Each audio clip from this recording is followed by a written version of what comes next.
The bright studio lights of Morning View Live flickered on as the floor manager counted down. In 3, 2, 1, we're live. The polished opening jingle rolled, camera A swept across the gleaming set, and the host, Dylan Chase, flashed his trademark grin at the lens. He'd done this thousands of times, smooth intros, easy banter, perfectly timed laughs. Today should have been the same. But at WASN single quotes, T. Across from him sat Lena Cruz, the breakout actress whose raw performance in Shadowlines had made her a household name overnight. She looked radiant, yet guarded, like someone walking onto a battlefield disguised as a morning couch. The network had hyped this segment all week. Exclusive tell-all. Lena opens up. Everyone expected warmth. No one expected sparks. Dylan leaned forward, his tone friendly but edged. Lena, congratulations on your big year. Shadowlines changed a lot for you. But, there's been talk that you, let's say, didn't get along with your director. A faint smile tugged at Lena's lips. I think people love to talk, Dylan. I get along fine with people who respect their team. The control room's monitor buzzed as the director whispered. Good tension, stay on it. Dylan caught the cue in his earpiece and pressed a little harder. Respect, sure. But the crew mentioned some fiery moments on set. You walking off in the middle of scenes, calling rewrites garbage. Lena's eyes sharpened. If someone's rewriting your work at 2A.m, without asking, you might get fiery too. The audience chuckled uncertainly. Dylan smirked. He could feel the viral clip forming already. Trending by noon, he thought.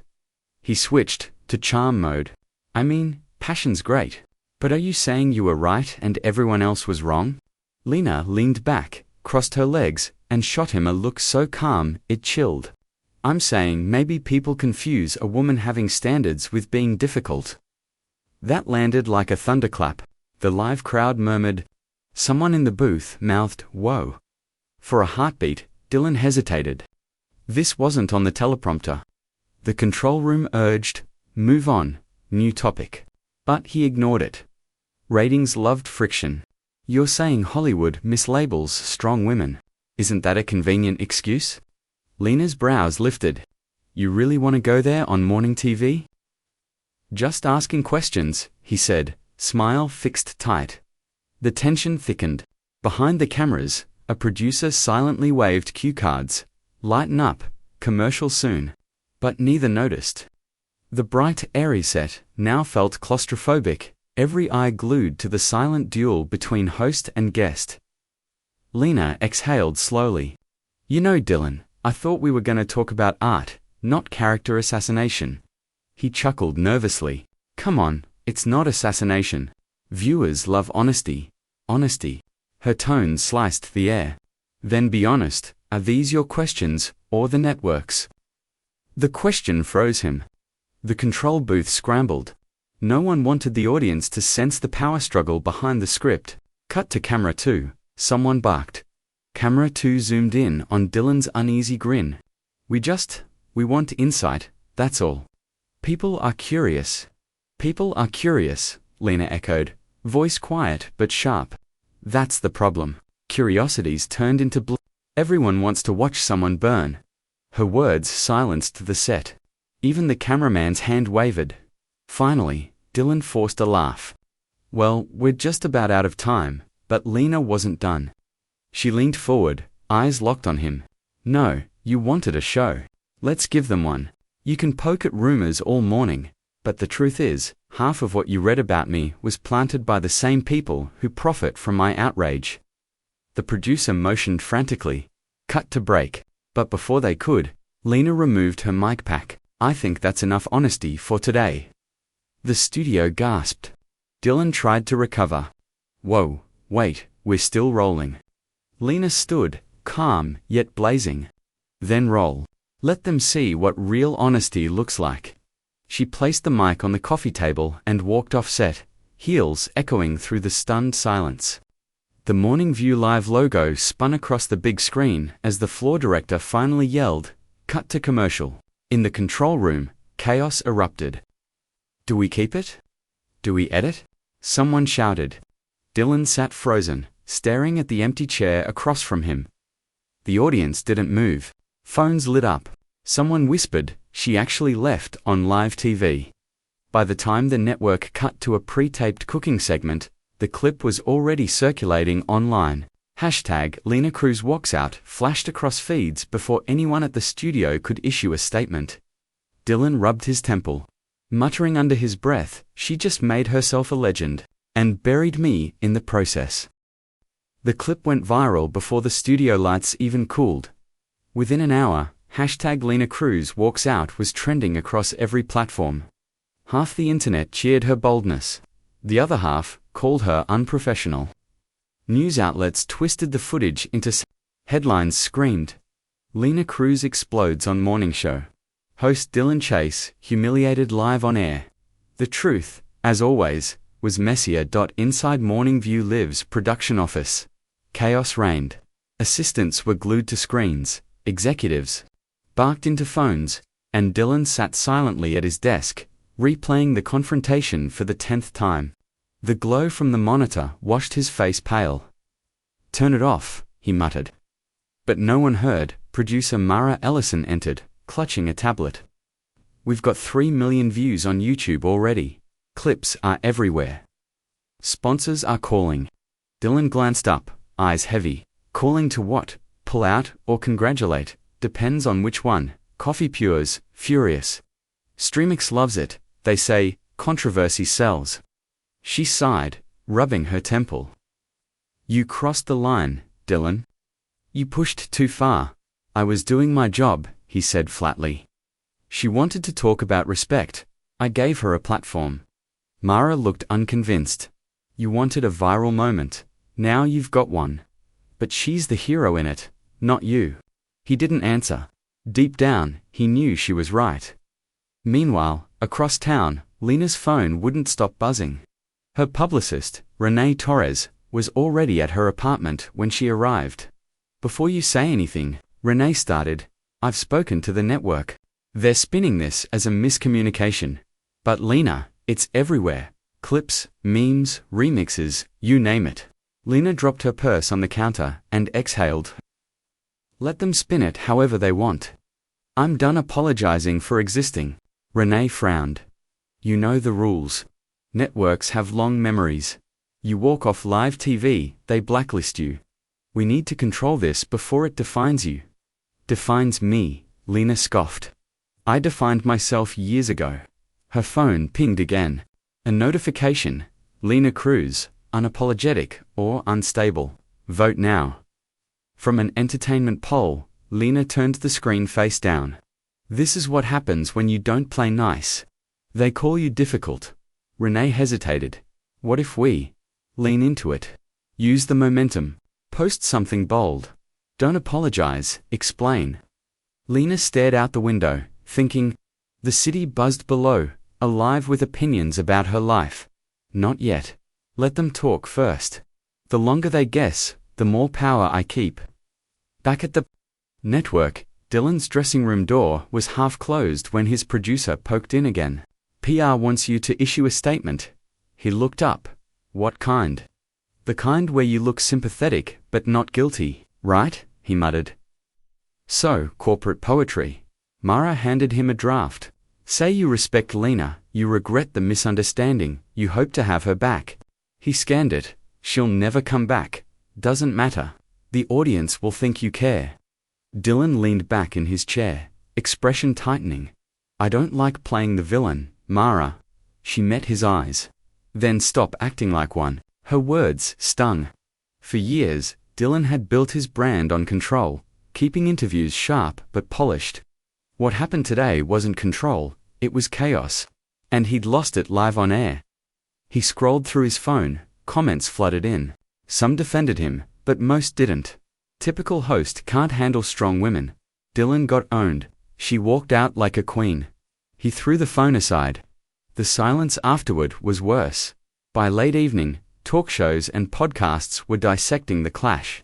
Analysts replayed Lena's exit in slow motion, drawing comparisons to past on-air meltdowns.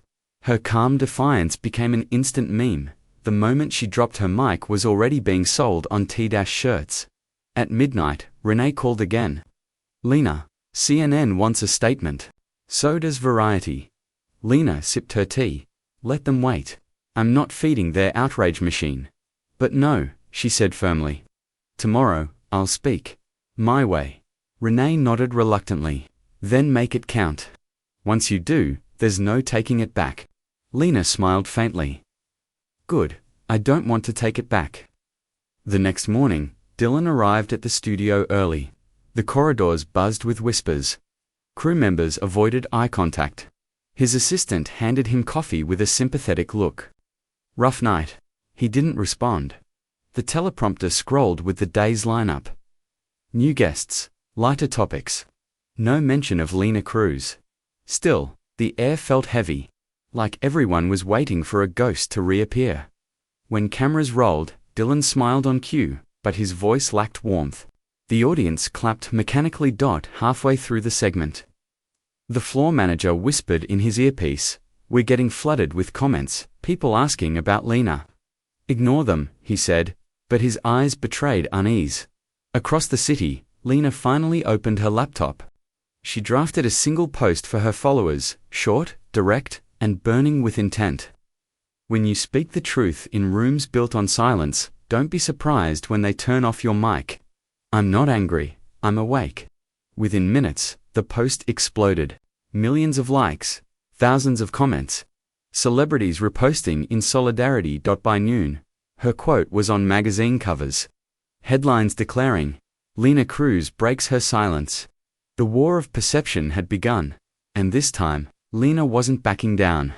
The next 48 hours turned the entertainment world upside down. Every feed, every trending list, every gossip panel, all fixated on one question: who was right? Was it Lena, the outspoken artist who refused to bow to cheap journalism, or Dylan, the seasoned host, who supposedly just did his job? By Monday morning, neither could escape the noise. 1. The network in panic at the Morning View Live headquarters. Executives gathered around a glass conference table littered with coffee cups and open laptops. The ratings graph glowed on the big screen, a sharp spike from Friday's broadcast, then a steep drop in advertiser support. 15 sponsors have suspended campaigns, the head of marketing said grimly. They don't want to be tied to controversy. Yet our views are at record highs, another chimed in. We've doubled our social impressions. Dylan sat quietly at the far end, jaw tight. His name had become a brand risk overnight. Mara, his producer, flipped through a stack of printouts, public opinions split. Half say you ambushed her, half say she overreacted, but no one's neutral anymore. Great, Dylan muttered. Everyone's got pitchforks, and I'm the bonfire. The network president sighed. We can't fire you, you're the face of the show, but we need a reconciliation. Something to soften this. What do you want? Dylan said. A fake apology video. Not fake. Strategic. Mara leaned forward. Invite her back, he blinked. You're joking. No, Dylan, you face her again. Let her speak. Let the audience see you're listening. You can both win. He laughed without humor. You think she'd ever step foot in this studio again? Maybe not. But offer it anyway, Mara said. If she refuses, you still look like the bigger man. Dylan exhaled slowly, staring at the ceiling lights. Fine, draft it. 2. The internet turns across town. Lena's team was in her apartment, laptops open, monitoring the frenzy. Renee pointed at her screen. BuzzHub just published a poll. 68% of readers think you handled yourself with grace. You're trending on feminist boards. But others are calling it staged. They think you planned it. Lena raised an eyebrow. Do they really think I'd risk my career for a clip? Renee hesitated. In this business, they'll believe anything that fits a headline. Lena sat back on her couch, scrolling through comments, some calling her brave, others labeling her arrogant. One read, "She's what happens when actors believe their own hype." For the first time since the walkout, her composure cracked. She locked her phone. They loved me for being outspoken. Now they hate me for it. Renee's voice softened. That's how they build you up, so they can tear you down later. You just decide if they get to. Lena looked up. I'm not backing down. Not now. Renee smiled faintly. Then you'll need to speak again, somewhere you can't be edited. 3. The interview that changes everything the next day. Lena appeared on the Spectrum podcast, a live, unfiltered web show known for tackling uncomfortable topics. The host, Mara Voss, welcomed her with calm warmth. Lena, I appreciate you coming. You could have stayed quiet. Silence never protected anyone, Lena said simply. Mara leaned in. So, what really happened that morning? Lena took a breath. I came on to talk about my film, about craft, not gossip. But the questions were designed to provoke, and when I refused to play along, I became difficult. I'm tired of that word being a cage. Clips from the podcast exploded across social media. Fans clipped her quotes, pairing them with slow-motion shots of her walking off set. I'm tired of that word being a cage became a rallying cry. The movement had a name within hours. #NoMoreCages.4. Dylan fights back. Dylan watched the clips in his office, his reflection ghosting on the dark screen. The narrative had shifted entirely. He wasn't the journalist anymore. He was the villain. Mara entered quietly. You've seen it? He nodded. She's good. Knows how to turn pain into poetry. You could do the same, Mara said carefully. Go public. Be honest for once. Honest, he scoffed. If I'm honest, they'll crucify me. Mara folded her arms. Then maybe you should stop caring about they. He looked at her, really looked, realizing how exhausted she was too. You think there's still a way to fix this? Not fix, she said. Evolve. Dylan exhaled, then stood. Set up a camera. No script, no makeup. If I'm going down, I'm saying my side. 5. The statement that night. Dylan posted a 5-minute video titled, The Truth About What Happened with Lena Cruz. In it, he spoke plainly. I pushed her too hard. I thought controversy meant honesty. I forgot there's a person on the other side of the questions. His tone wasn't defensive, it was weary, human. He ended simply, Lena, if you ever want to talk again, the seat's yours. No cameras. No scripts. Within hours, the internet softened. Comments shifted. People called it mature, unexpected, even humble. 6. The silence before the next storm. Lena watched the video from her apartment. The glow from her laptop lit her face as Dylan's apology played out. When it ended, she sat still for a long moment, then whispered to herself, maybe he finally gets it. Renee looked up from her phone. What are you thinking? Lena smiled faintly. I'm thinking about what comes next. She turned her phone around. On her feed, one comment already stood out from Dylan's official account, the offer's real. The world held its breath, waiting to see if she would take it. The world held its breath. For 3 days, Lena Cruz said nothing. Dylan Chase's apology video had racked up 12 million views, dissected by analysts and late-night hosts alike. His unfiltered tone had changed the narrative again. The same audience that once called him arrogant, now called him brave. But the silence from Lena made the story feel unfinished, like a wound that refused to close. 1. Lena's decision. Renee paced the living room floor. Scrolling through her tablet, every outlet wants a follow-up. You've got invitations from 3 networks, a streaming special, and, I know, Lena interrupted, sipping cold coffee. She stared at the muted TV, where Dylan's apology played for the 100th time. You think he means it? Renee asked. Lena didn't answer right away. It felt different. Not like damage control. Still a gamble, Renee said. If you go back on that show, and it blows up again, Lena set down her cup. Then, at least it'll be on my terms. Renee froze. You're serious? I'm tired of being reduced to a clip. If the world wants closure, I'll give it to them, but this time, I lead. She stood, straightened her blazer, and exhaled. Call his producer. I'm going back. 2. The studio prepares at Morning View Live. The crew buzzed with disbelief. Dylan arrived early, dressed in a simple grey suit, no tie. Mara met him outside his dressing room. She's coming, Mara said quietly. He blinked. You're sure? She confirmed 10 minutes ago. Live segment. No pre-questions. Dylan's throat went dry. So we're flying blind. Exactly like last time, she replied with a faint grin. Let's try not to crash this one. The control room was a storm of anxiety, directors checking camera angles, assistants rehearsing cuts, the floor manager double-checking microphones. No one wanted history to repeat itself, yet everyone knew it could. At 10:57 a.m. Lena's car pulled up to the side entrance. Paparazzi flashes erupted as she stepped out, calm, confident. The same crimson blazer she'd worn the day she walked off. A statement, not nostalgia. 3. The reunion, the countdown began. In 3, 2, 1, we're live. The studio audience erupted in cautious applause. Dylan turned to the camera, voice steady. Welcome back to Morning View Live today. A guest who needs no introduction, the brilliant Lena Cruz. As she walked on set, the air thickened with anticipation. She smiled politely, shook his hand, and took her seat. Thanks for coming back. Dylan said. Thanks for the invitation. She replied evenly. A pause stretched between them. The kind only live television could hold. Dylan spoke first.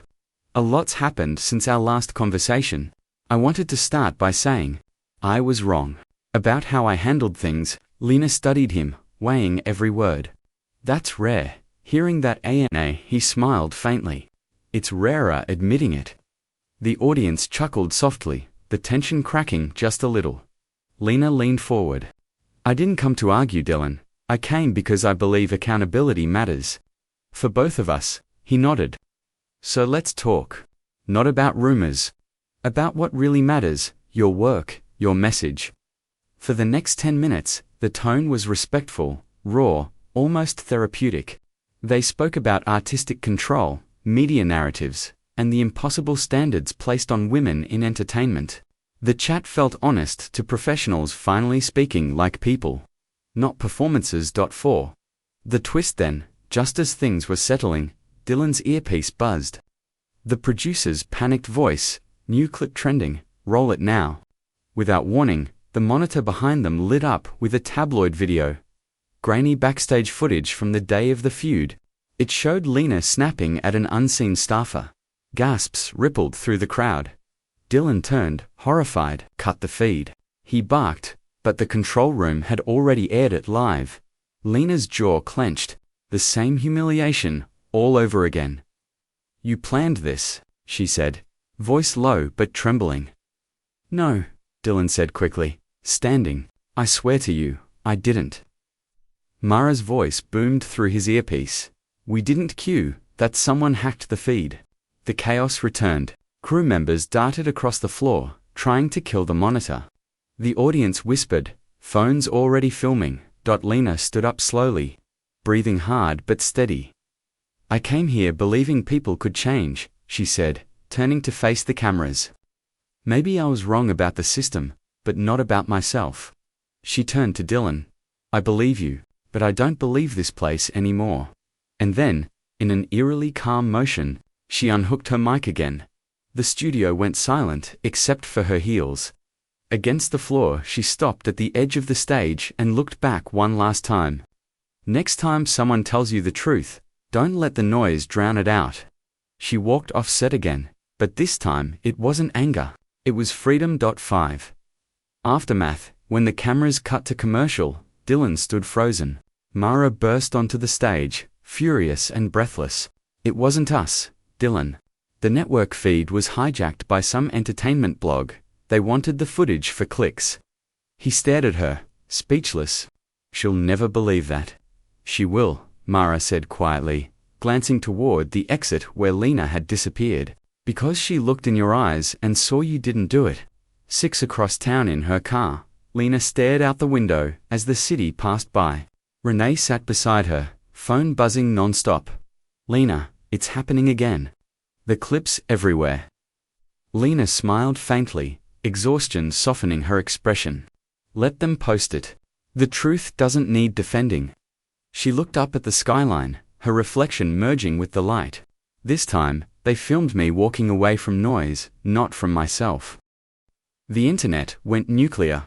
Within an hour of Lena's second walkout, hashtags exploded across every platform. Hashtag Lena vs Dylan, hashtag Morning Show Meltdown, hashtag Justice for Lena. The same video that humiliated her had become the spark of a digital firestorm. But buried between the noise, a different kind of video began spreading, a blurry 2-minute clip posted anonymously. It showed the control room seconds before the broadcast glitch. A shadowed figure plugged a drive into the studio's main console. The caption read, "This wasn't an accident." 1. The leak at dawn. Dylan sat alone in his dressing room, dark circles under his eyes. The world outside had already judged him, again trending accusations, think pieces, and fans dissecting every blink from the show.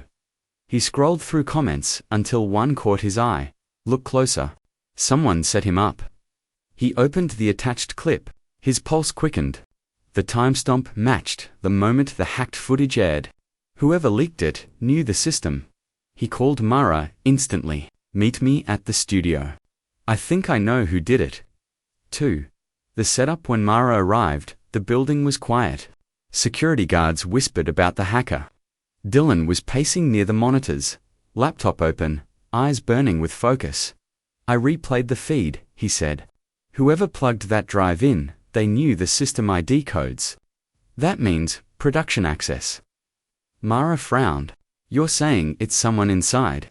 He nodded. "Or someone used by someone inside." They ran through the logs, cross-checking badge scans and times. One name repeated twice. Eddie Ross, assistant producer, recently hired, never on camera, but always nearby when controversy hit. Mara cursed. "He's a freelancer.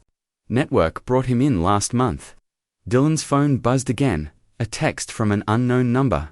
"Truth isn't on your side anymore. Stay quiet, Chase." Mara leaned over. "We need to go public before this gets buried."